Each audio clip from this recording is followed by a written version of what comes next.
Bye, fly. I'm ready. Shoe fly, don't bother me. Shoe fly. I don't know the song. I sound loud, don't I? Jerry, That's not unusual. is that better? Grandma used to sing a song. Something's in the shoe, fly, shoe. Something's in the buttermilk. There you Flies go. in the buttermilk. Shoe fly, That's what shoe. it is. Flies in the buttermilk. Shoe fly, shoe. All right. Shies in the buttermilk. Shoe fly, shoe. Chili's Get trying to the fake. away from me. Ah! Now he can't use that. Verse number 2. Because I cursed too much. Verse number 2. Chili's in the buttermilk. Shoe fly. Shoe. Oh, Chili's my in the that buttermilk. look. goodness.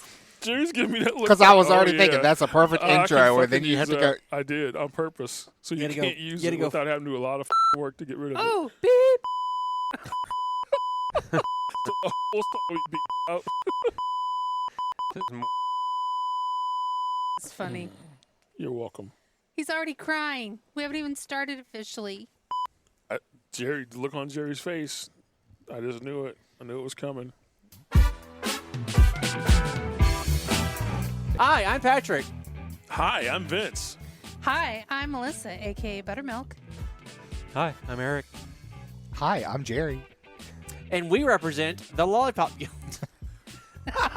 We represent the Lollipop Guild. The Lollipop Guild.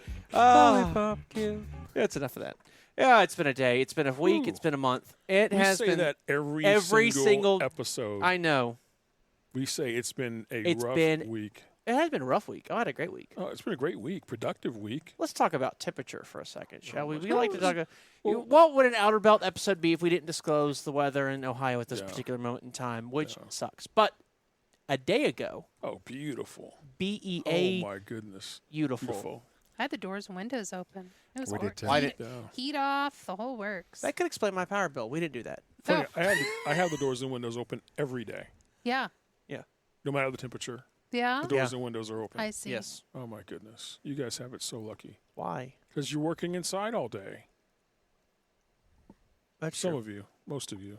I dabble in the outside. You dabble. I You dabble. dabble in the Yeah. outside world. Yeah. I do. I dabble.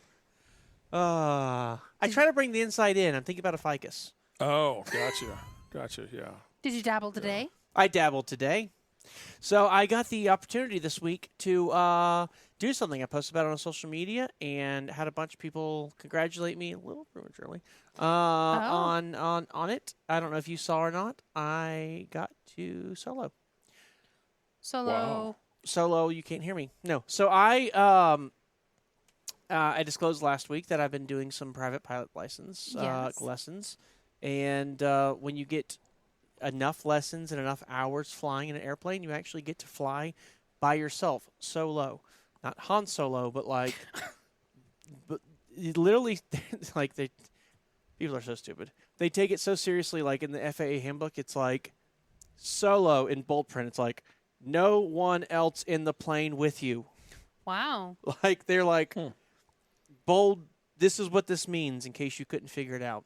So yeah, I got to actually do my first solo. Wow. Ooh. Got to fly the airplane by myself, land it 3 times, take off 3 times. Obviously, it's surreal. So you know when you're on a roller coaster, Jerry, Mm-hmm. Eric, I'm listening. not so much y'all two, and you're like click, click, click, click, click, click, click, click, click, click, click, click, click, click, click, click, and you see yourself getting close to the top, and like it's further down, and you got the anxiety and the excitement, and you know you're not gonna die, something like that, but you're like, this is gonna be epic, right? Right. And then you go over that crescendo, that hill, and you're like, yay! It was kind of like that. Cool. It was an awesome feeling.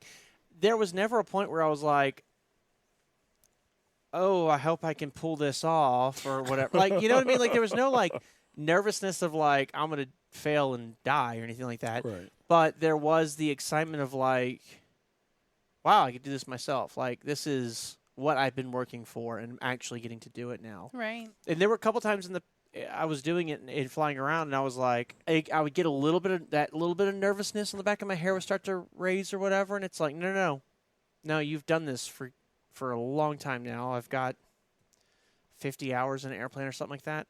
Like, I've done this a lot. Do exactly what you were taught to do, and you'll be fine.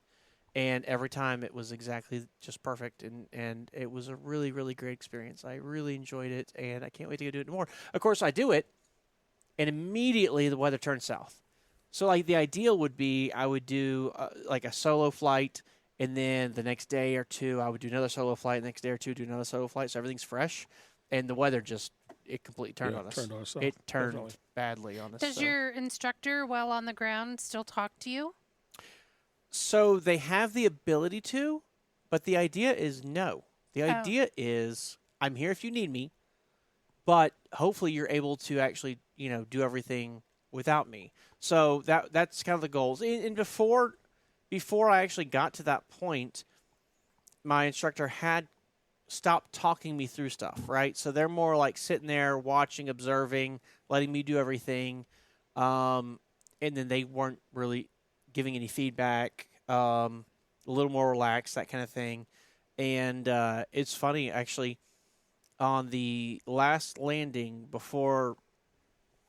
in the last landing, then we went and did another round and then landed again. But on that last one before she decided it was time to do it, we had a bee pop up inside of the airplane on final. So, I mean, we're like 300 feet off the ground and about to land this thing, and that's the most critical period. Like that, it's like takeoff and landing. When you're that close to the ground, there's no margin of error. It's like you have to do perfect. If you don't, you just give it full throttle and you take back off again. It's called a go around. You've probably seen commercial airplanes do it. I was sitting at where were we? Atlanta. Eric and I were at Atlanta Airport last week, 2 weeks ago, something like that. And it was a very windy day, and I actually watched a few airplanes do the same thing. Like big airliners came in, Delta planes came in, they got close to the runway. It wasn't perfect, and they're like, nope, full throttle, just get myself out of it. I'll make a big loop, come back and do it again. So, like, that's what you're taught. If something goes awry, get it back in the air. No big deal. A freaking bee comes in, attacks her, doesn't come after me, but attacks her as I'm 300 feet off the ground about to land this thing. So I land it. It's beautiful. I actually did a really good job, which they're not all beautiful. I'm not saying I'm amazing. I'm saying, like, it was one of the few beautiful ones. And then we're doing touch and go. So it's where you, like, as soon as you land, we give it full throttle and we go right back up in the air, right? So the plane's only slowing down maybe 20 miles an hour, and then you're taking right back off again. So we do that at takeoff, and by the time we took off, she was, like, done with the bee. Like, it was over with. And my instructor was like, I'd love to give you some feedback on that one, but it felt perfect, and I didn't want you freaked out by the bee. She's like, so I'm not really entirely sure of how well that landing went or didn't go. Because that is the hardest thing of flying the plane, I'm learning. Like, the plane, when you start taking pilot's license, or if you ever go do a, what do they call those, discovery flight, the plane wants to take off. As soon as you give it the throttle, it's happiest in the air. It hates being on the ground.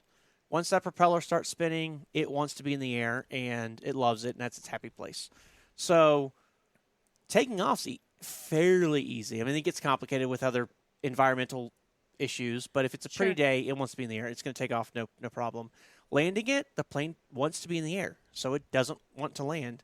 So that's the tricky part. Is I think about the remember the Indiana Jones and the Last Crusade, where Indiana Jones is with his dad and they're getting off the blimp and he jumps into a little biplane, which is the old-fashioned like Red Baron looking plane, right? And they sit in the seat. And his dad goes, I didn't know you knew how to fly. And he's like, fly? Yes. And he releases the airplane from the blimp, and he's like, land? No. Like, that's the thing is, like, landing is crazy difficult. Flying is easy. So that's really what we hammer on is just like, how do you fly? How do you land the plane? When you figure that out, then the rest gets a little easier. It was great. It was a lot of fun. I really enjoyed it. I am excited for what the future holds with that. Congratulations on solo. Congrats. Yeah, that's awesome.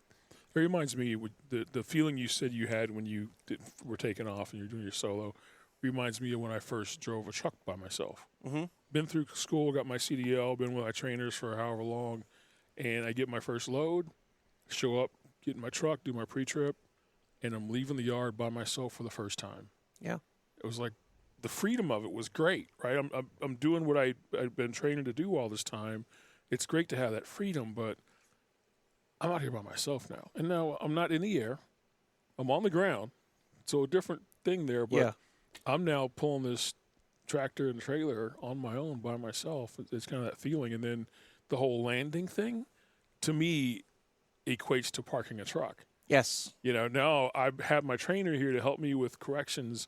And like you said, after a while, just go ahead and park. I'm not going to get out and back you in. Mm-hmm. You got to do your thing now. And, into your shift, you got to park that truck. It's a whole different world. Yeah. So, again, congratulations. Not trying to take any of your glory away from you, but I'm very proud of you for doing what you're doing. I But think there's very close similarities. Sure. I completely Yeah. see it. Yep, Yeah. absolutely. Yeah, And there is that whole aspect of you get freedom. Yep. But you get responsibility. you do. They come together. They do come together. You don't get one or the other. You only have that as a kid. You know what I mean? Right. But once you get past that, you get both Yep. forever. Yep. So So with your pilot license, is your aspirations purely, just for you? Like you just want to do it, privately, or would you ever think about commercial or anything like that? yeah, who knows what the future holds? My goal is to get a commercial license. A commercial license does not let you fly an airliner. That's a whole different category. But a commercial license does allow me to fly for hire. Want to get a small cargo plane, and haul goods? Then that's an option. Like furniture. Like furniture, yeah. If I want to haul furniture, I can. It'd be a very expensive way to haul It furniture, would be, but you could if you and wanted get there to. quick. Very fast. Yeah, very Yeah. fast. Very fast. But yeah. I mean, I think a lot of my attitude towards getting the better endorsements is just more experience. The more experience you can do, just like driving a truck. I mean, there's a reason insurance premiums go down on a 30-year. Someone who's been driving trucks for 30 years versus someone that's brand new. That more experience, the more you do, the more endorsements you have, the more stuff you've done, the better, safer you are in theory. Right. And I think it's the same way with flying. I intend to get my CFI, to where I can be a flight instructor. I have zero intention of ever being a flight instructor. That does not interest me in the least bit. But I want to go through the training just to get more knowledge, just to get more information, just so I can be a better pilot, right? Sure. That's the Right. idea. I want to sharpen my knife as good as I can get it. And it means taking stuff that doesn't necessarily pertain to me, but will give me more knowledge. I just think, especially, like driving a truck, there's a margin of safety there that is different than when you're in a car. Flying, same thing. There's a margin of error that you have to do your best to mitigate and make as small as you can. And I think all those additional things make it safer. Yeah. So that's my goal. What does the future hold? Who knows? Would it be cool to operate an airplane and do a cargo thing? I think so. But that's the 20-year down the road thought. That's not a today thing. That's a way down the road. And who knows if that would ever even come close to happening. But it'd be cool. Can I one day drive the tow motor that pushes you out of the hangar? Well, right now, we just move it by hand. But what if I ever have a plane big enough for that? Sure. Thank you. Thank you. I appreciate that. When you're learning how to fly, you just push it. Okay. All right. They actually, the one I have has a little apparatus. I don't know how to describe it. You attach it to the nose wheel, Mm-hmm. and it has two handles. You literally drag it out, so you are the tow. You are the towmobile. Kind of like a pallet jack, but different. Yes, very similar. Yeah. Yeah. So you just do it yourself, but it's easy. I mean, you got to remember that huge plane I fly weighs less than your Ford. Wow. It's all composite. Yeah. It's super lightweight.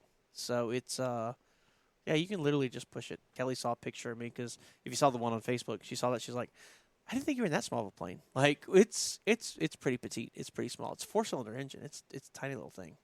It's like a Honda Accord. It's basically a Honda Civic, excuse I was me. gonna say Honda Civic. Honda Fit. it's very, very small.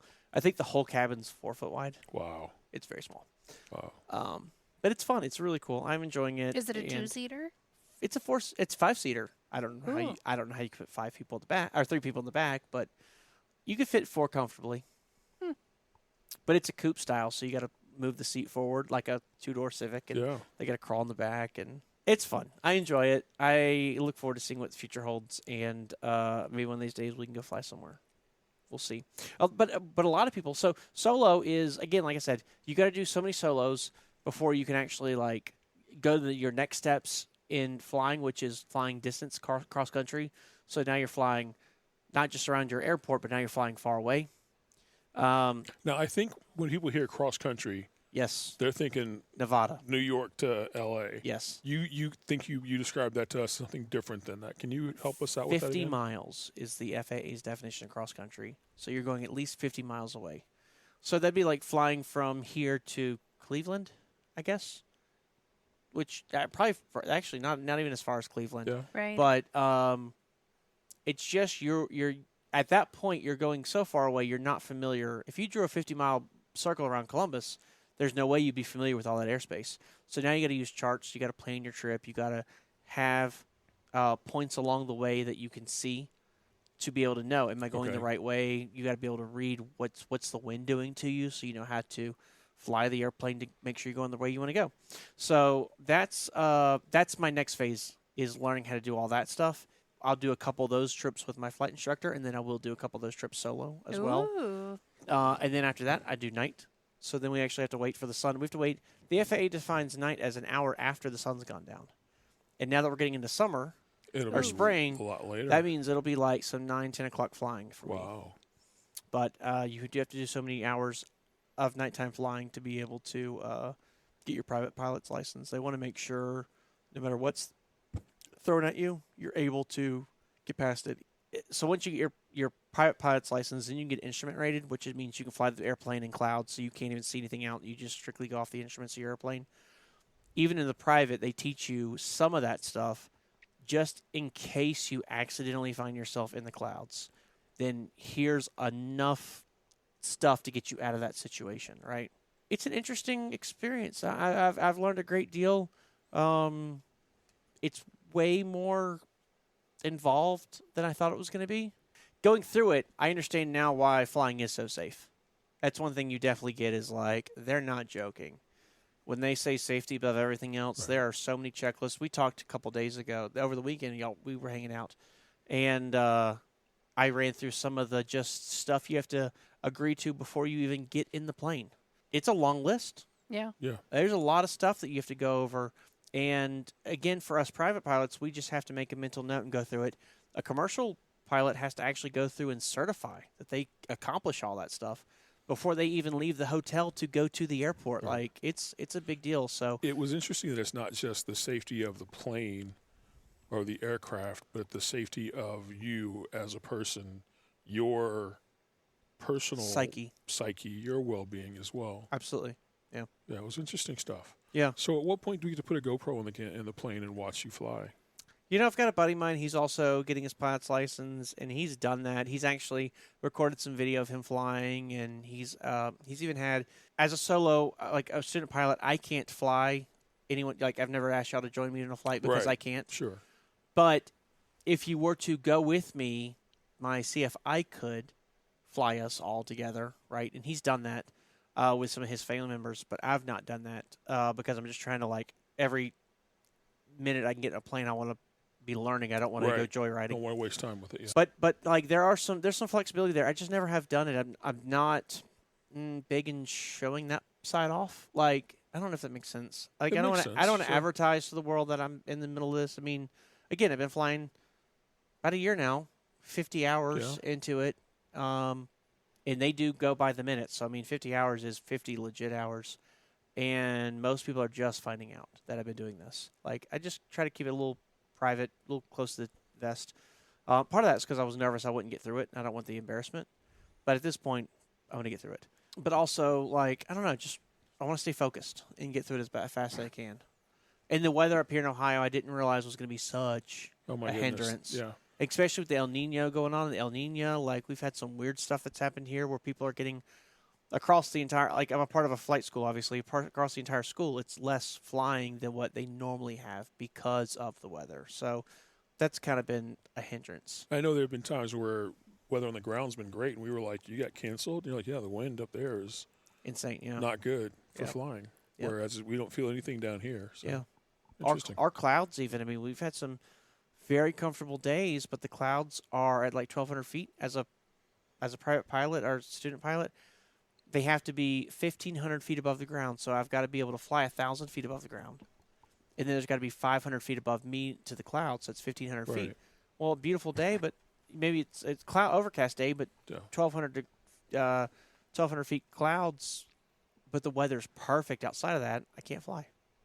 So it's been an ongoing process. I will be so happy to get it done, and I can see the light at the end of the Yeah. tunnel. It's I can been- see the finish line. It's been fun watching your journey. You know. Oh yeah.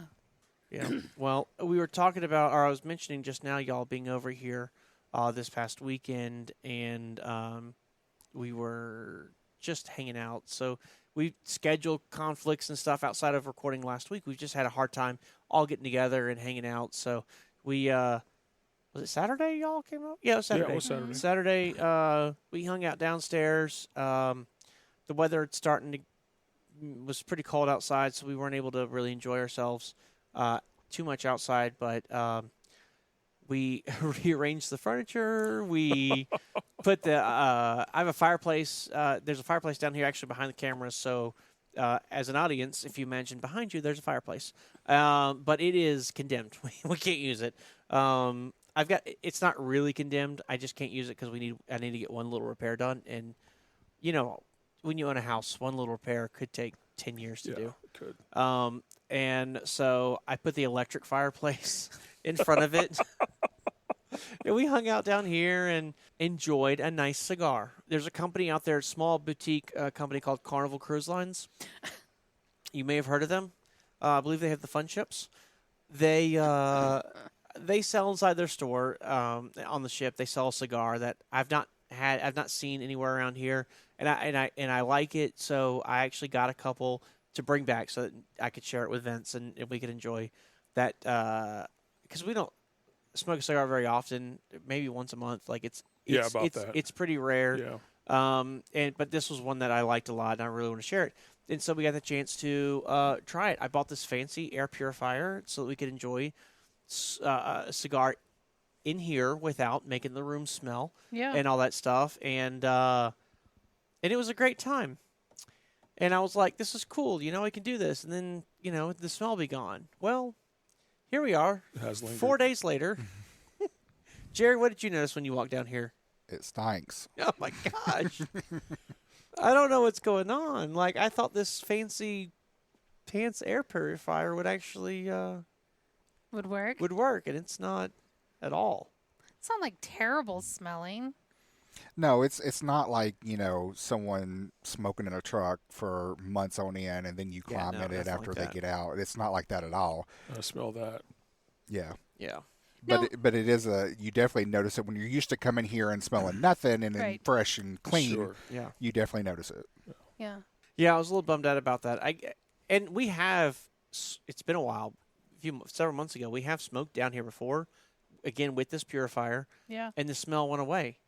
I wonder if it's just the cigar brand or the odor that it put out or whatever. It's lingering and it didn't linger before. So I'm a little bummed out about that. So I guess it's like, all right, no more cigars down here. But Well, the good thing is it's warming up outside, so we can go back outside and smoke our cigars outside again. yeah, it is. It is. But the bad thing is, come October, it's going to be cold outside. We can't do it anymore. I You know. got a long time until October. I know, right? I Yeah. can't even talk about that right now. I don't even think about it. Yeah. I just Need- want the sun Need to to get come one of back those out. pop-up huts like what Echo Spirit has. Yeah, that'd be cool. Little clear igloo things. Yeah. You sit Yeah. outside in the snow and Yep. have the heater inside. Yep. That'd Yep. be cool. Could have like People some little, look. People little look holes in. for it to go out.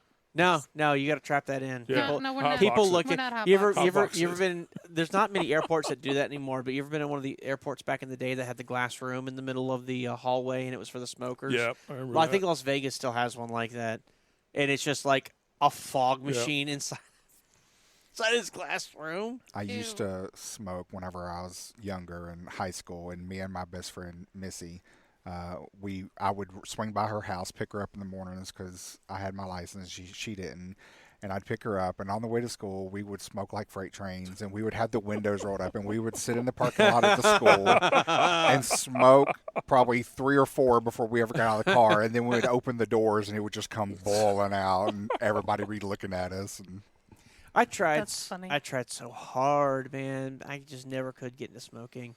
I enjoy a cigar occasionally with like a nice bourbon, but that's it. I don't know. It just doesn't. Of all the, I mean, it's a good habit to not have. Oh, yeah. Sure. But like of all the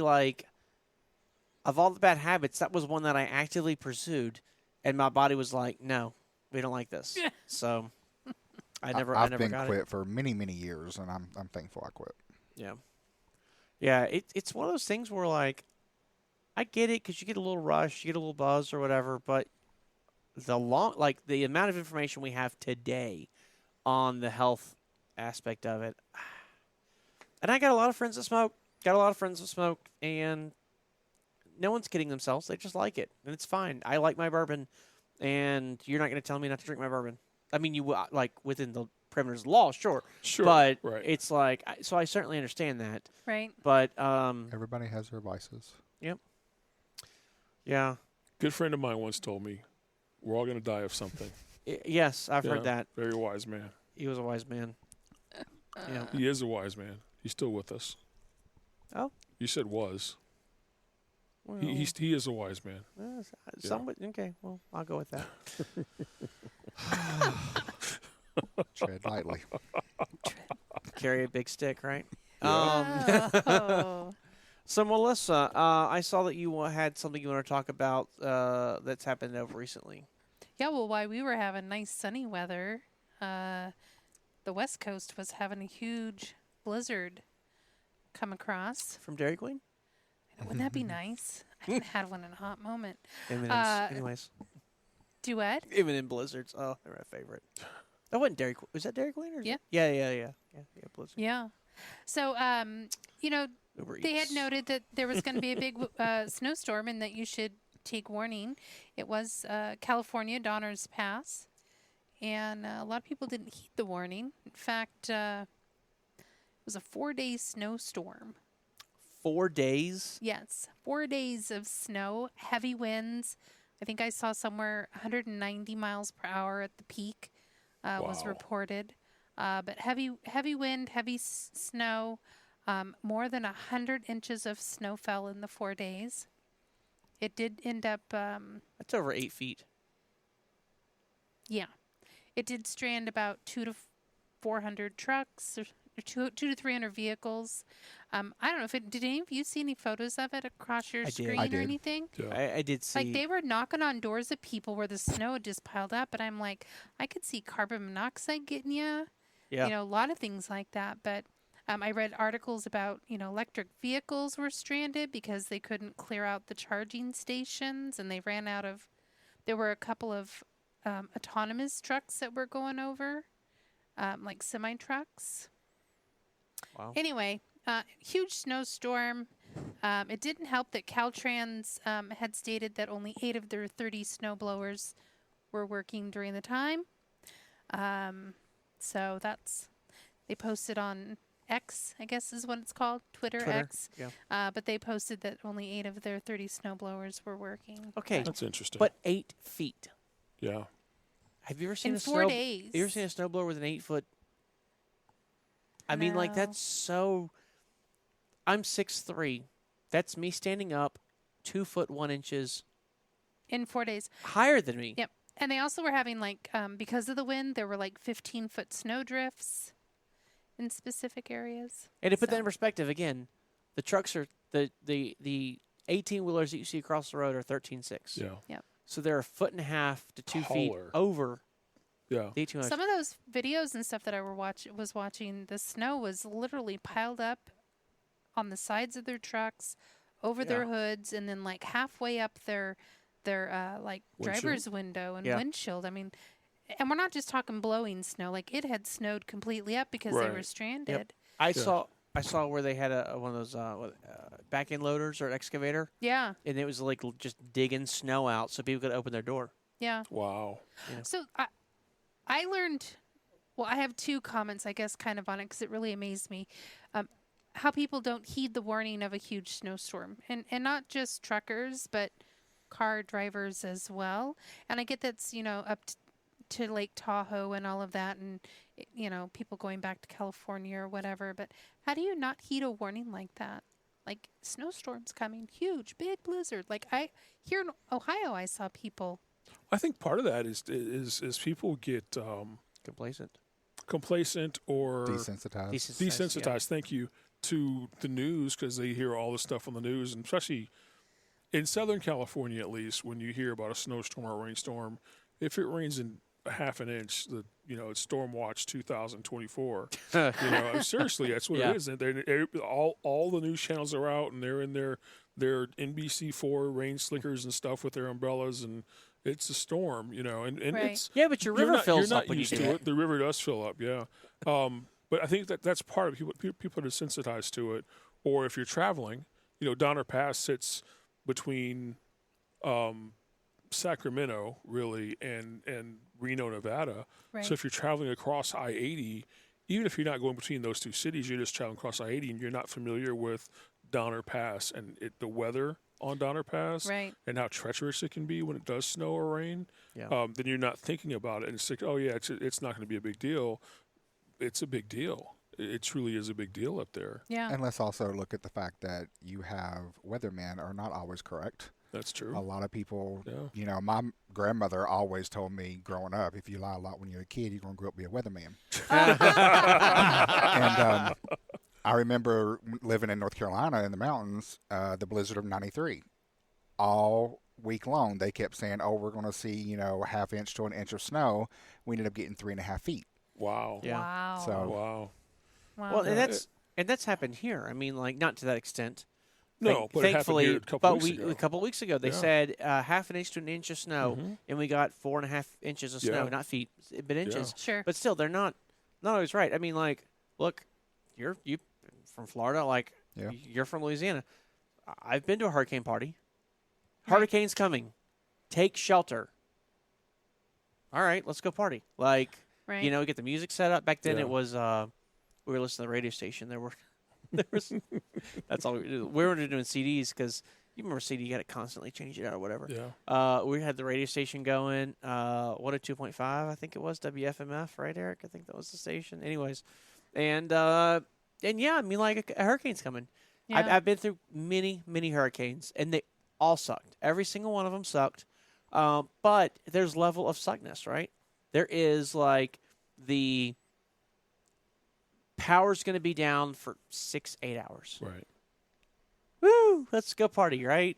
Then there's the like Got enough D-cell batteries? exactly, yeah, D-cell batteries are like I don't even know if they make them anymore. That you used to be able to buy them at Walmart. You maybe still can. I don't know. But they were the lamps, and you put the oil in them, Yeah. and Oh, then they yeah. had the wick was flat, Uh-huh. almost like a piece of That elastic. kerosene lamp. Yeah, and you would have those around the house. Like we had 6 of those at our house. I got to tell you something. I realize you're telling a story here, but I got to tell you something. When my parents brought home the first kerosene lamp and we had light in the house for the first time, when I was probably 10, 11 years old, that was amazing. And this electricity thing y'all have now, I mean, come What? on. You're so well, lucky. But that yeah, was when they- certainly when- you had when- wax candles. when I could sit and read my King my James Bible. stone carvings at night by the lamplight, Yeah. oh my goodness, it's game changer. Whatever. No, Game changer. we had so like not to brag, we had a portable television. Oh, So it was this big, yeah. and it had an AM/FM radio with a weather band, and it took like 16 D-cell batteries. Yeah. So that was Today you couldn't screen- afford to operate it. The screen was this big, Yeah, but the TV set itself was probably this it was wide this and pretty long. yeah, it was probably I remember seeing those. 16 inches wide, about 5, Yeah. 6 inches tall. with a and 3.5 like inch diagonal screen. Yes, and it was a CRT. It wasn't actual. It wasn't like because I remember when I was a kid, you had the Game Boy that came out, and about the Right. same size as the Game Boy. You had a portable television. Right. Remember those? They had a little LCD screen on them. Yeah. I had one. I got boy. I thought I was the king of the hill. I brought it to school, and the teacher took it away and gave it to my parents, and I never saw it again. Apparently, you can't watch TV and go to school. No, this was an actual CRT black and white television, and when we weren't using it for like a hurricane, it sat on top of the refrigerator, and if we were really good, like really good, when we were eating dinner, we could turn like Wow. I'm trying to think what it even would have been back then, like Murder She Wrote, I guess. If we could watch Murder She Wrote, or eating again black and white TV, Yeah. 4-inch diagonal TV, yeah. Wow. But that was our hurricane thing, and if power was really bad out, if the city really got hit, like I lived through Hurricane Andrew, so for Hurricane Andrew we didn't even watch the TV part. We only did the radio because the Save batteries. Yeah. because we didn't know when the electricity Wow. was going to come Makes back sense. on. I used to work at a sharper image store, and we used to sell the hand crank Yeah. radios. They had the hand crank on them, Yeah. and the little solar panel on top as well. We Those things worked pretty well. We talked about, well, I remember talking to Dad long time ago about we were thinking about buying one of the hand crank ones. They didn't have a solar panel on it. That was newfangled technology, but it had the hand crank. The sharper image. I mean, And we didn't afford that. We were like You Radio know, Shack. I know this is going to take us way off of what we plan on talking about, but I've been seeing a lot lately where, you can buy the little battery packs to charge your phone with, right? Mhm. And then Tesla has like the home battery system. A lot of those companies, like Anchor, I know, makes a home battery pack that you can install as an emergency generator, but it's not Yeah. really a generator; it's just a battery pack that you actually wire into your house as emergency power. They can run off solar. They can just charge from the grid. There's some pretty cool improvements or advancements, I should say, on electricity and emergency power these days. Electric cars. The Electric cars. Ford F-150 Lightning. Yeah. You can plug that in, plug Yep. it into your house, Sure. and power your whole house for like 2 Yep. days. Wow, It's really? pretty cool stuff. Yeah. Wow. Pretty cool I stuff was out there. today years old. Back to the weather really quick. Sure. I was today years old. About how Donner Summit got its name. Do y'all know how it got its name? Are you referring to the dinner party? Yeah, but so I know about the joke, right? Don't we all? We know the Yeah. joke. Who knows how we know about the joke? Donner Party 13? Yeah. So, I didn't realize Yes, and it's we're because hungry. there were people, settlers going from point A to point B, and they got stuck there in Donner Pass at Donner Lake. And when winter hit, there were 81 of them to begin with, and by the end of winter, there were not that many people left. In fact, there were 15 who made it out by the end of winter. And unfortunately, as most people know, they resulted in cannibalism. But growing up, you know the jokes, but I guess I never really realized those jokes stemmed from Right. that story. And Yeah. then Donner Pass also is named that as well. So Well- I learned that today when looking for weather information about the blizzard. And it wasn't exactly where the pass is, right? Like you're not driving over their walking grounds. I think it is down Yeah, it's closer more to at the the lake. Yeah. Yeah, correct. I can't imagine. I mean, can you imagine like just period living back then? Oh no, Yeah. you're To talking go from- 1846. To go from New York Yeah. to California, we're gonna do this. I mean, it's gold. That's gold. Gold rush. Gold rush. Yeah. Yeah. So Yeah. we're gonna go out there. We're either gonna dig for gold or we're gonna support that business, right?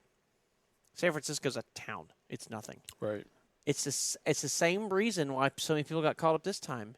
You left town, New York, hoping to beat the winter storms. Right. Yeah. Yeah. Well, people I think left Reno or they left San Francisco or Oakland or wherever, Sacramento, hoping to beat the storm. I bet there's a lot of people To that beat said winter. Yeah. that said, "Hurry up, we got to beat the storm. We got to Sure. get through it." And they got up there and found out, Too nope, late. we can't beat it. Yeah. Yeah. And then they probably parked and thinking we're gonna have to ride this thing out, not realizing it's gonna bring. Yeah. 8 What feet it of brought. snow? Yeah, I mean, like again, I've sat through those hurricane parties. I've experienced that. There are people in New Orleans having hurricane parties during Katrina. I also lived in Louisiana for Katrina, but I lived not in New Orleans, so it didn't affect me the way it affected a lot of people down there.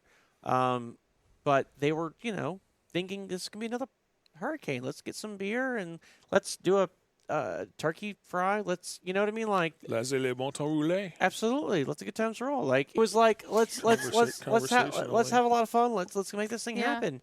And one thing led to another, and I don't know. I can easily see it. The other day, y'all had last episode we talked about the tornado that came through, right? Right. Yeah. I was out of town, but Eric was in Columbus, and you didn't even hear the alarms go off, right? No. Like, Yeah, I either think, I was in deep sleep or something was making more noise than it. yeah, like I just don't think you get desensitized, you Yeah, know, I and get it. it's an unfortunate thing. It said that the murder of 2 Native Americans. Oh, I know. I saw that. What was that about? Well, maybe they were nearby and they also needed more food. They I were don't like, know. they looked tasty. Yeah, They were looked like they were History.com. pre-cooked. I'd have to go finish reading that story. I just took down some couple notes. Okay. Well, that's fascinating. I did see the article, or not the article. I saw the news I saw lots headlines. of I news. didn't read about it. Yeah. I did see the excavator digging the trucks out, but I Yeah. didn't really know Yeah. more than that. So 190 miles an hour. Can you imagine that cold, all that wind, at 190 miles an hour? I mean, just No, No, thank you. no. I think it happened so fast. Yeah. You know, and then true blizzard conditions.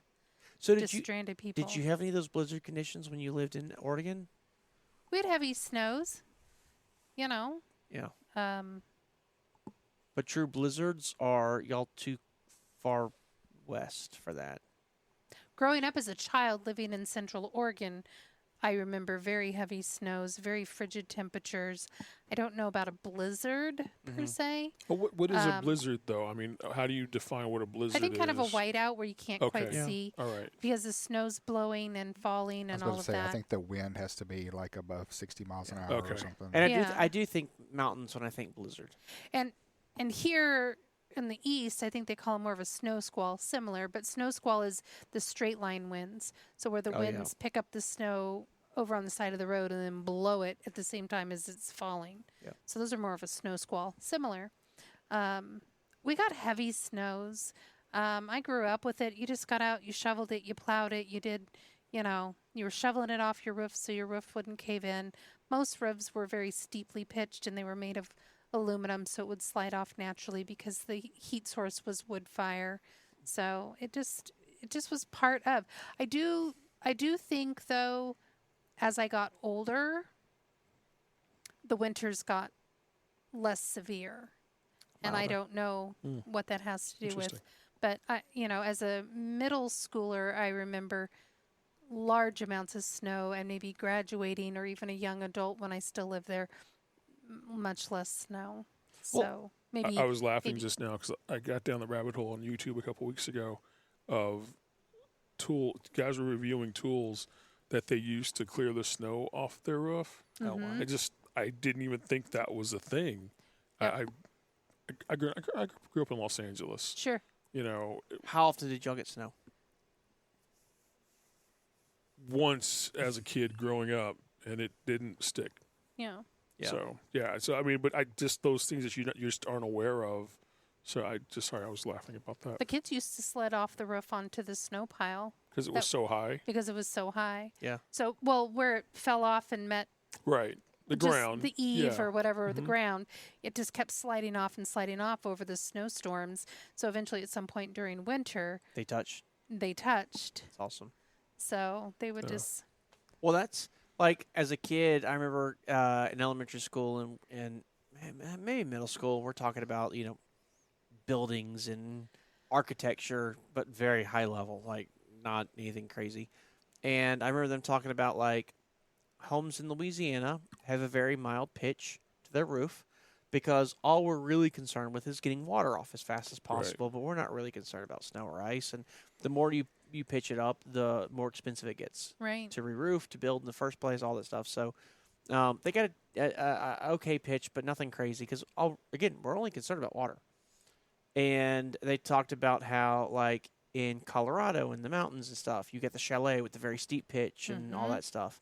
And then they talked about, like, when you're out in New Mexico and Santa Fe and out in Arizona and stuff, they have no pitch at all. They do get snow and they do get cold, but they get so little of it that there's no reason to worry about it quickly excavating the Right. roof or anything like that. They build the roof strong enough to hold what it holds, and the sun evaporates that snow so fast because there's no mountains, there's no shadows, and that's kind of why you see like different roof designs across the That's country. pretty cool. So much of it is practical. It's not so much that it's like, well, this is how we've always done it, and this is the trend.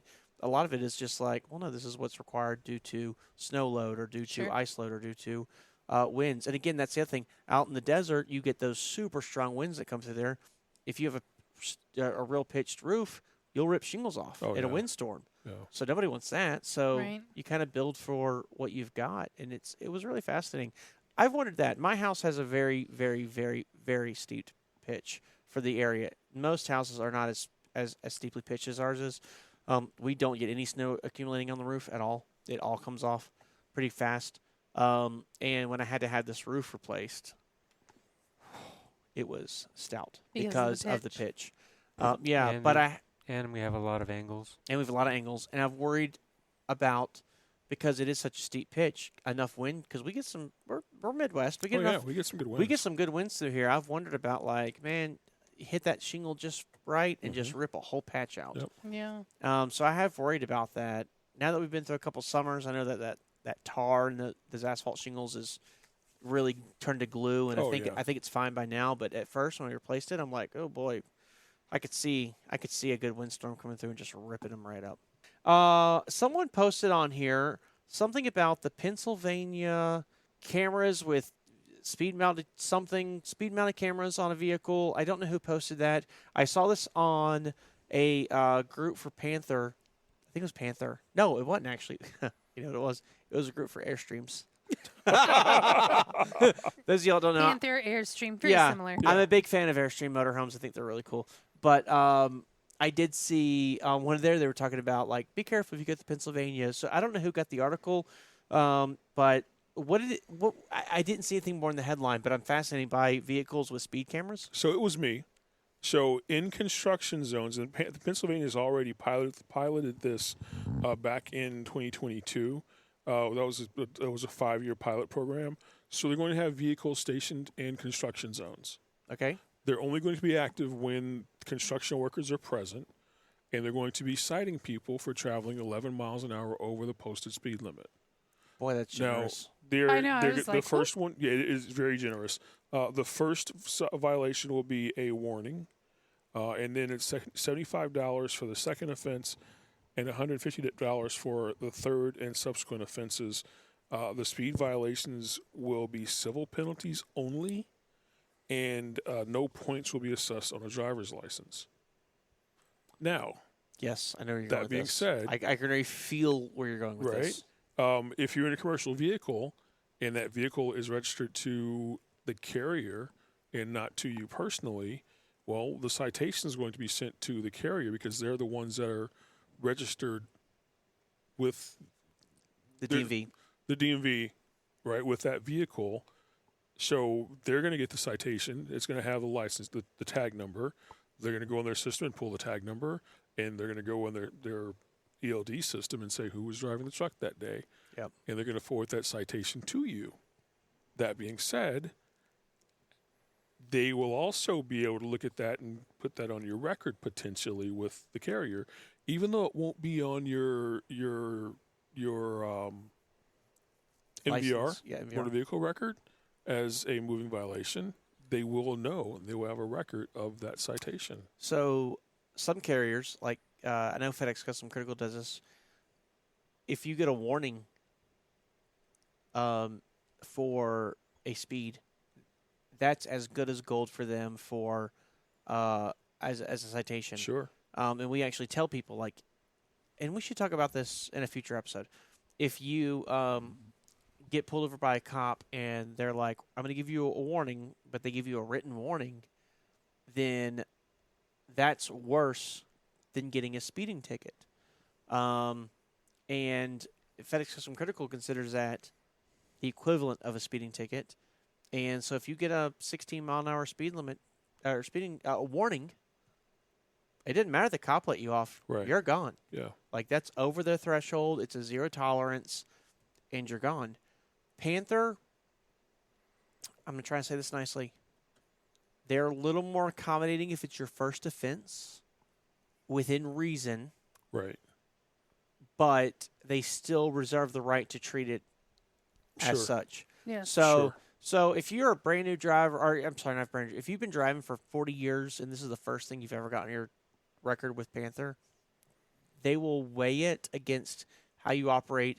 Are you safe? How, all your PSP, how all your roadside Both inspections, everything. Also, a little situational, like is it a quick drop, yada yada. They look at the whole picture and then make a judgment. But FedEx is very black and white. Like, period, you're over it. And if you get a second time with Panther, bye, you're gone. Even though you got 2 warnings, and you're like, but they're not violations. Right. No. Doesn't matter. Doesn't It's matter. a violation against the carriers. And a lot of that's Right. insurance, a lot of that's safeguarding the carrier. So it does matter. That's a huge deal. And Sure. I tell you, I just did we talked 3, 4, 5 weeks ago about Eric and I having to run out to Pennsylvania Yeah. and grab a truck and bring it back. And that turnpike is full of construction. I mean, like, a lot of it's nice. Holy cow. From when Eric and I were driving back in the day, and that road was brutal. Man, you remember that, Jerry? Like, it was rough.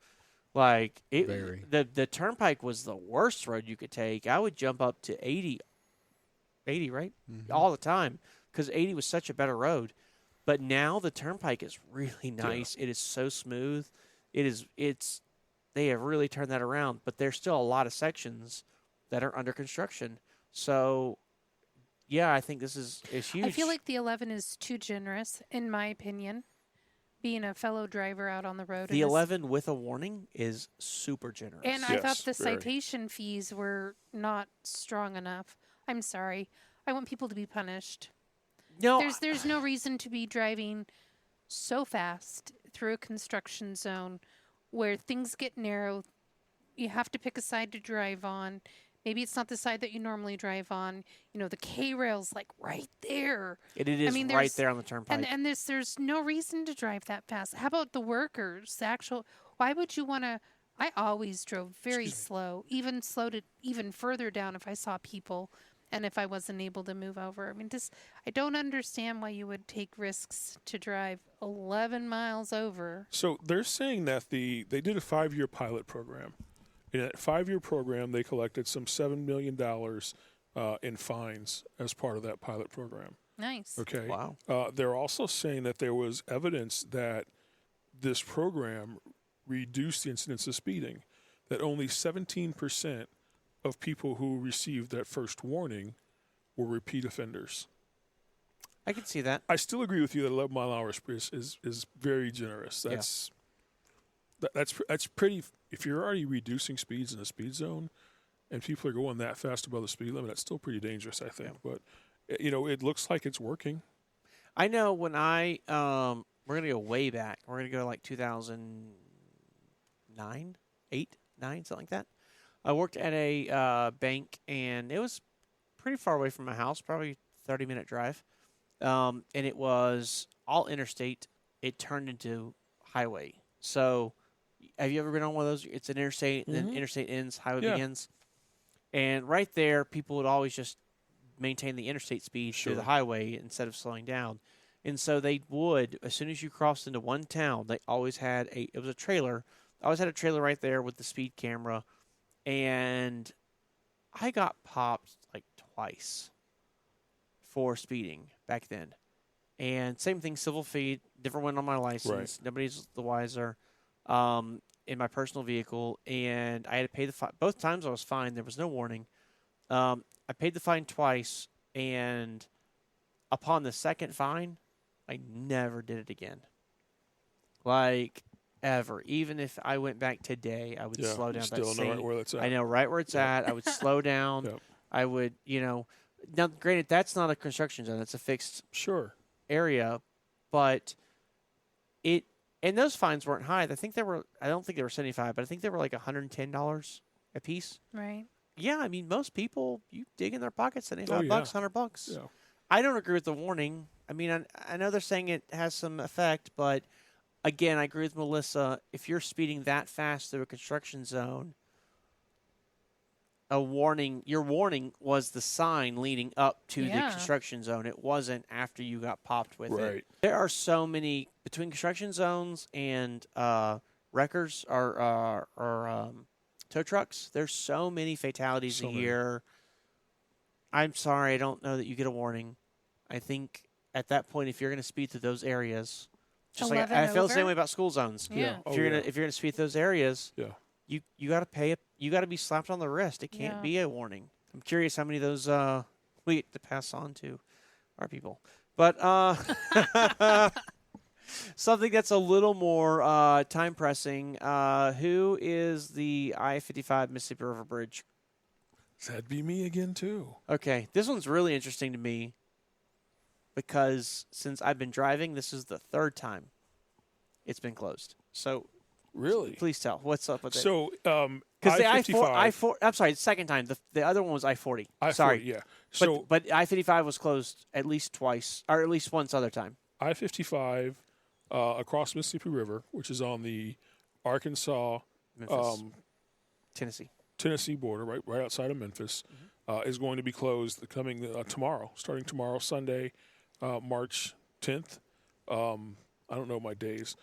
For 2 weeks, they're going to close that bridge. Wow. I mean, I mean, you mentioned the 40 being closed.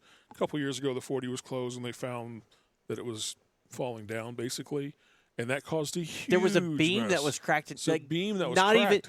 not even like oh, there's a little crack in it. No, it Like- wasn't not connected. It was not connected. Yeah, It could just move. exactly. So it was I do closed remember down that. It's for crazy. a couple of months, I think. I forget what the time frame was, and it caused a huge mess going Oh, yeah. anywhere east or west across I-40 because the route arounds were not designed to handle that much traffic. Yeah. And we did our best. I think we avoided that area the whole time we were on the road when it was closed. Yeah. We made If you're we going, made our turns north and south Yeah, way beforehand. if we you're could. going long distance across, Oh, there's sure. a few different options. Two different options, yeah. But if you're right there in town, If you're so- Little Rock to Nashville, sorry. yeah, I don't think that it's going to cause as much of a mess as I-40 did. I mean, I I-40 agree. and I-55 are right there. Yeah, they're right That next you to each you other. can see them from each other, Yeah. right? But I-40 is the much more traveled of those highways. I I agree. think it'll cause a lot of traffic if you're going locally in that area. But just getting across, I think, will be a lot better. It won't be quite as bad as I I-40. think. Oh man, I might get persecuted on this one. I think 40 is 3 lanes, and I-55 is 2. I think you're correct. Yeah. And most Yeah. people don't use I-55. I-55 is a single lane to get on the bridge. I think it's at that Cloverleaf. I think it's a single lane. It might be I-55 is weird because it does have. like it's almost like you don't.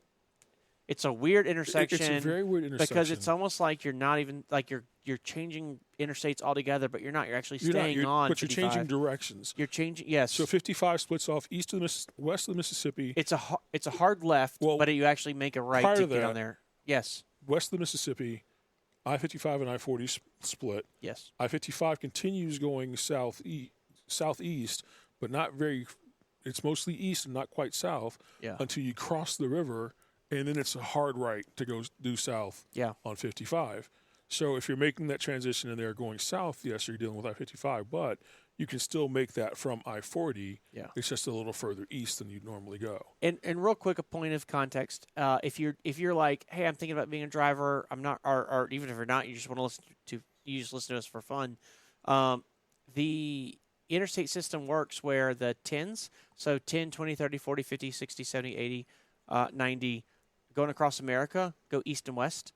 The 5s, so 5, 10, 15, 20, 25, 30, 35, 40, 45, 50, 50, all the way to 95, they go north-south. So, I'm gonna break that down a little further. okay. Odd numbers, north south. Even numbers, east west. Yes, but it gets. The only reason I don't use that is it gets confusing with loops when you get to triple digits and stuff. That's a why I whole like. different piece of That's it. why I like to say, in general, if you're going east or west across the country, it ends in a 0. If you're going north south, it ends in a 5 on a major interstate. I-8's Then not there's- major. Then there's loops and spurs. Then there's what's the other one? Eric, loops, spurs. You got 7s in there somewhere, like I-57 or Yeah, there's those. I-59 is a big interstate There in you go. Louisiana. Like there's 44. 71. yes. So there's a ton of rules, but in 14. general, if you're on a 0, you're going east or west. If you're on a 5, you're going north south. So Yes. that's why when you get to Memphis and you have like, why are these roads both going east and west? And at some Right. point, why is 40 going north and south when Yeah. it should? But Like it shouldn't. Sure. there are areas where it goes around a town or geologically it has to change. Right. But yeah, so 55 it does that weird. It almost it's like it shouldn't be there. It's like it very shouldn't. strange. It's like it shouldn't. It's like it should almost be an interchange just to go 55 south and not take that little lit. But if you think about it, you do have 55 north of I-40. Yeah. Right. So it's just continuation of 55 It where is. it comes down. It jogs east a little bit.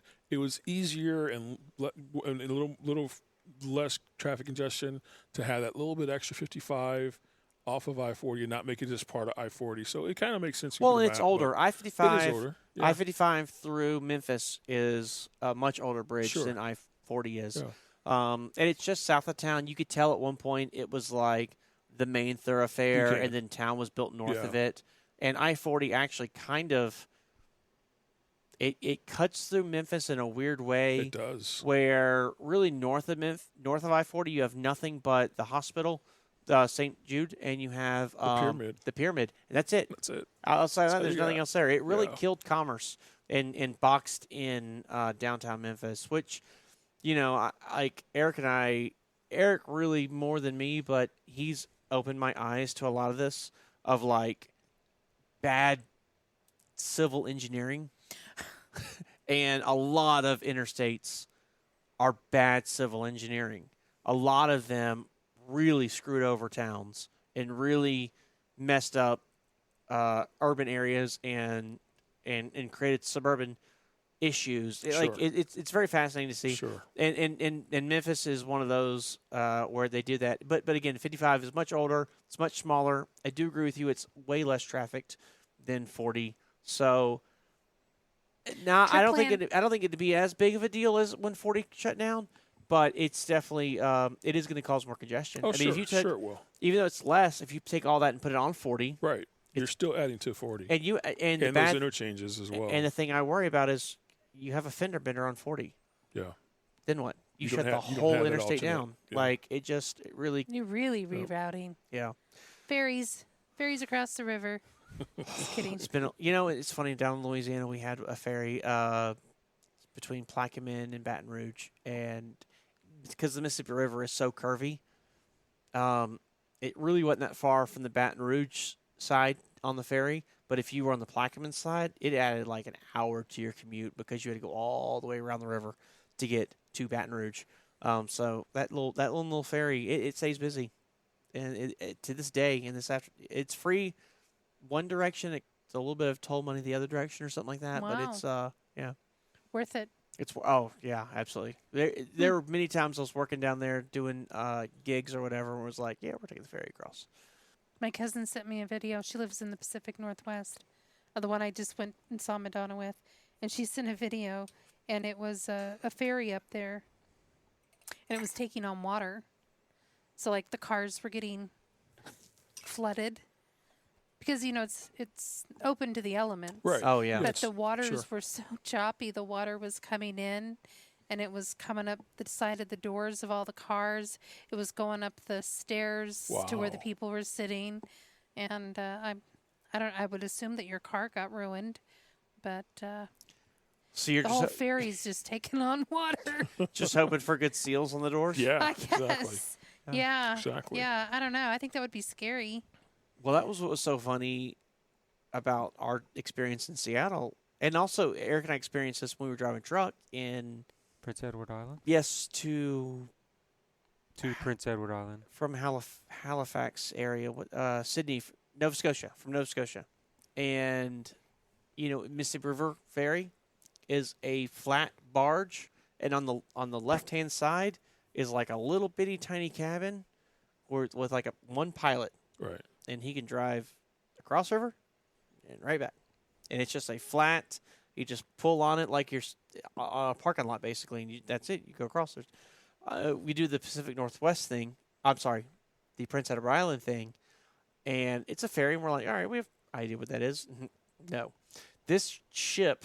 Yeah. It's not a barge anymore. This ship, we drive into the belly of it Wow. with our commercial truck. Reefer running the whole 9 yards, and we park in that thing, and they force us to leave. You can't hang out in that area.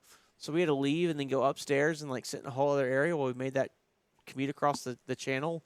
And the same thing happened back in Seattle where they were like, you can't hang out with your car. You got to leave this area and go sit up here. And it was like, holy cow. Like, I'm just used to a flat little barge for a ferry. This was intense. That's cool that you took the truck. You took the truck on a ferry. Yeah.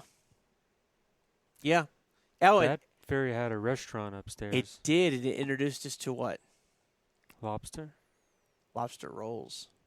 Oh, wow. Oh. Wow. Yep. Cool. It was so good. So how long was that ferry trip? They had a restaurant and you had to park in it? 75 minutes, I want to say. Okay. Just over an hour. So not some of these hours-long ferries. No, Okay. we've got friends that did the You've got friends? in low places. They did the ferry from Seattle to like Juneau or something, and that's like a 3 or 4 day ferry. Yeah. You get a cabin With the truck? Yeah. With the semi-truck. It's a way of commercial vehicles getting to Alaska without having to go through Canada. Well, you can do it all the way to Alaska. I mean, all the way to Anchorage, but like Juneau, there is no road to get there. That is the only option. Taking a ferry. That's pretty cool. Ketchikan, those areas, like it's How many a ferry trucks there. have done that, or how many teams are you aware of that have taken a ferry with a truck? Quite a few? No, I think very few. Did you ever do it, Jerry? No, going to Alaska, I actually went out through Canada, and Yeah. But were you ever in a situation to put your truck on a ferry? no.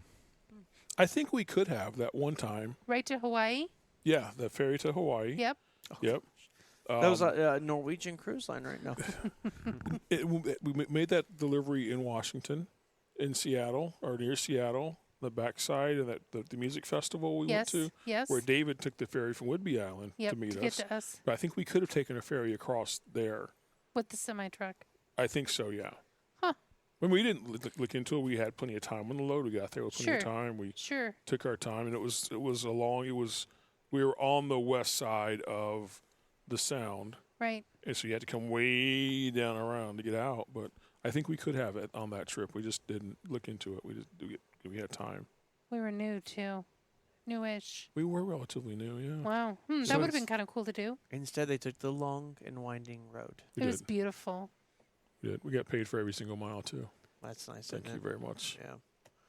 I'm sure we could have 1,000,001 truck stories about Oh, what we yeah, all did, I'm but let's sure. get to your weigh-in. Yes.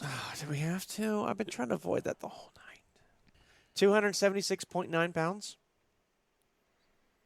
So that, I believe, is the lowest it's been yet. Barely. Like we talked about last week, I got a little off plan. Went through some emotional stuff and went through some just stress and everything else. And got a little cray-cray, but I got back on plan and got back on the rails. I thought Good. I was doing really good. Good. And then I made a mistake, but it was like an unconscious mistake. I don't know if that makes sense. I made a chili. Oh, Our yeah. good friends down in Georgia, Kelly and Jimmy, they made a chili one night, and they were telling me that it had been in the slow cooker all day, yada, yada, yada. And I'm like, oh, you know what? Back in 2016, 17, I made a chili that was really good, and it shocked me. I was surprised how good it was. I wonder if I still have that recipe. So I called Eric, and I was like, hey, do we have this recipe? Yada, yada. Sure enough, we do. Found it. Sent me the ingredients. I went to the store, bought everything, went back to the house, started making it. And as I was making it, I was like, oh, this would be good over Tostitos. No, not Tostitos. Fritos Yeah. scoops with some sour cream and some cheese and everything. So I just Instacarted Fritos. And again, not thinking, just like doing. Right. Wasn't even processing what I was doing at the time. And so I made a beautiful Frito chili cheese pie. I shared it with everybody. I was so happy with it. It tasty. looked beautiful. And then the next day, y'all came over and we Yeah. hung out, and then we had Frito chili cheese pie that night. And then the next day, I had it again. But overall, I was doing pretty good. I wasn't eating anything crazy or whatever. And I was like, why am I not losing weight? Scoops. And it was like, did the scoops really have that many carbs? So I looked on the Carbs, yeah. bag, Corn. and yeah, they're not good for you at all. Like, period. I mean, I guess I knew it, but I was like a little bit in denial, like, oh, this won't hurt. I'm doing good elsewhere. It hurts. When you're doing low carb, man, just smelling carbs hurts. So that it didn't set me back. It just stopped Right. me. Does Right. that make Yeah, sense? it does. I wasn't eating enough carbs to really hurt me, but I was eating enough carbs to where the weight loss was like, Just kind of put You're- a pause on it. you're maintaining the amount of carbs you're putting in your body is maintaining your physical level of exercise of work. So you're not losing weight, but you're not gaining weight. So as soon as that was over with, as soon as Chilligate was over, and I went back to just a normal diet, it started coming back down again. But I've been doing Optavia outside of that, which brings us to Optavia Feeling of the Week, which is, speaking of, good pick, Eric, red bean and vegetable chili mix. This one That's is, funny. I really like this one a lot. I think you've hacked this one, haven't you? Or is this one you've hacked back in the day or no? Yes. Okay. So I like to soak it Yes. so the beans get soft. So if I know I want it for lunch, I'll start soaking it in the morning so the beans get a little softer. Yes. It's got really good flavor. Yep. They actually do, it's actually got Sriracha. a really good flavor. You add sriracha? I like a little kick and a little garlic. So just would be- enough, yeah. but that kind of zhuzhes it up a little bit. Sriracha's really very good. Very minimal It's- in your yeah. caloric intake. But it's got a really great flavor. I really like it a lot. I don't ever have the forethought for that. I just grab it and throw it and microwave it. And the beans do come out a little hard Yep. because they're dehydrated. they they're are. they're actual beans. They're just dehydrated. Yeah. Yep. So you have to rehydrate them. And if you're about beans from the store to make kidney beans or You have to white beans, something you soak 'em. gotta soak them. Yeah. And so I like that idea. Dad did the same thing. Mm-hmm. He soaked them, and so I one of these days I'll try that. But outside of that, the flavor of this is outstanding. They're really It's good. it's Here's the thought. yes, You mentioned the other day when you do your pudding, I do. you have your meal, your lean and green, I and do. when you're doing your dishes, you mix your pudding up, you put it in the fridge, and 2.5 hours later, Gotta be ready to go. I've got my pudding. With this, and I know it's harder with your schedule if you're not here. If you know you're going to be home at lunchtime, But I'm here enough. You know. right? If you know you're going to be home 2.5 hours after your fueling, excuse me, you finish, you do your dishes or whatever you have to do, soak that, put it in the fridge, and then when you're ready for your fueling, it's soaked, ready to go. I So guess- again, a little foresight, but just like your pudding, I guess my question is 2.5 hours enough time to rehydrate? it's Or better Yes. than nothing. okay, Yes, it does help a lot. Yeah, all right, I'll try that. Yep. And I like your sriracha idea. I didn't know about the sriracha thing. Yep. I don't like hot sauce. Like it's funny. I'm not a big hot sauce person. I don't like spicy food. Even when I made that chili, it was fairly not spicy at all. Right. I believe I like rich flavors. I don't hate spicy. I have crawfish. If it's spicy, great. If it's not spicy, it's fine too. I just don't typically add it myself. Sure. I love sriracha. I thought when sriracha came out, it's the spiciest, hottest thing in the world, yada yada. Then I tasted it, I'm like, oh my gosh, yeah. this is Yeah. super flavorful. Is it spicy? Yeah. Yep. But if you mix it with the right foods, it doesn't kill you on spice. The flavor profile is outstanding. You could even add I a bet little that's a bit of great Taco idea. Bell sauce if you need to get it. If you're the Taco Bell packet kind of. I don't buy Taco Bell sauce. I don't ever order Taco Bell sauce. I adore Taco Bell. I know you It's my do. weakness. I didn't know if you like the packets, but a little bit of that in there might. I don't ever get sauce. I No, like all I'm Taco the Bell stuff sauce. sauce free. I see. And being on Optavia, you can't very well get Taco Bell. So it's not even like, I mean, I guess Kroger sells it. I could buy it from Kroger, but They do sell the sauce. Yeah. But any kind of Tabasco, whatever, just Yeah. a little bit, a couple of dashes, just gives it a little zip. no Tabasco. Look, I'm from Louisiana. Don't do Tabasco. Like the There's hot better- sauce. Yeah, there's better stuff. Tabasco makes a sriracha now too. Tabasco is Louisiana's #1 export. Like, no one in Louisiana eats it. It's just, yeah. Well, congratulations on maintaining and Yeah, it's being a little awesome. less. Thank you. Awesome. You know, Absolutely. it's a daily struggle. Yeah. And having the foresight to know why maybe you got a little derailed. Yeah. Last couple weeks were rough. This week was literally just stupidity. Yeah. Just not paying attention to, Makes sense. not thinking about what I'm putting in my body. It was tasty chili pie. It was so good. chili Frito. And I whatever you bought call it with the intention of not doing the Fritos, just having chili by itself, which is not bad for you at all. And then I just, on a whim, thought Fritos. It'd be good with the Fritos, yeah. You know, sometimes we do stupid things. We don't think about it until after the fact. What are you trying to say? I feel like you're talking to me directly when you say that.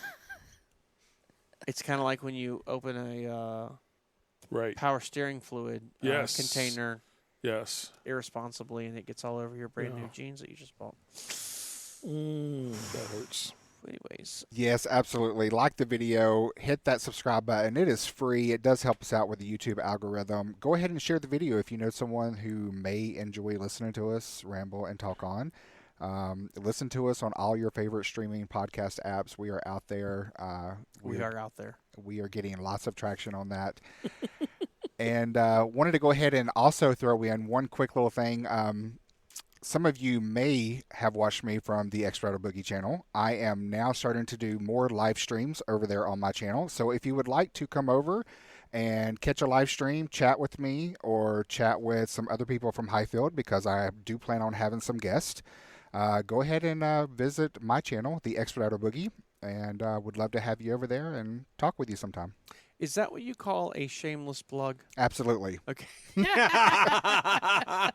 Not shameless at all, just a plug. Just a plug. There you go. That was fun the other night. It really was. Even though, Yes. I was on the keyboard playing Keyboard Warrior, it was a lot of fun just being involved. So That thanks for was doing that was right after my solo, and Yeah. so I'm like high on that, Yeah. and I'm driving back, and I got an alert on YouTube on my phone that it was like, Jerry's going, I expected Biggie's going live, and I'm like, no. What got me, though, on that was it said something about we're here to catch up, or we're going to catch up or something. And I go, where? That means Don. Yes, I saw that too.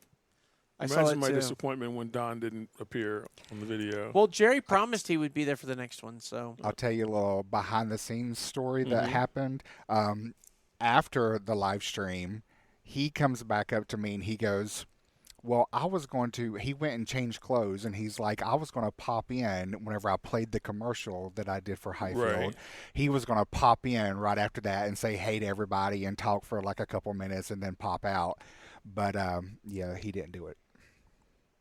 Well, at least he changed clothes. He did. He that tried. was a start. Yeah. That he's making an effort. That was a start. Next time he'll change clothes and it's like maybe when you're stick his hand in or something. yeah, it's like when you're going to the gym. Yeah.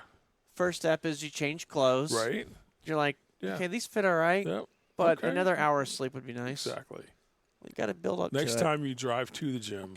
it. Look at it. Right. Then you got a Jamba Juice next door. Exactly. Ooh. Ooh, Yeah. smoothie. Yeah, I enjoyed it. So I saw the alert. Now I'm racing home from the airport. I pull in, and so Eric knew I soloed. He's like, "Let's go to dinner. Let's have fun." Yada yada. I'm like, 1 second. Expeditor Boogie's going live. I'm not Eric. Is that not exactly? Yeah, we were gonna go out have steak and everything. Yes. I put all that on pause. Went down. Aw. I poured myself a big old glass of sweet tea. Diet sweet tea, Milo's with the Splenda. Okay. Yeah. So no calorie.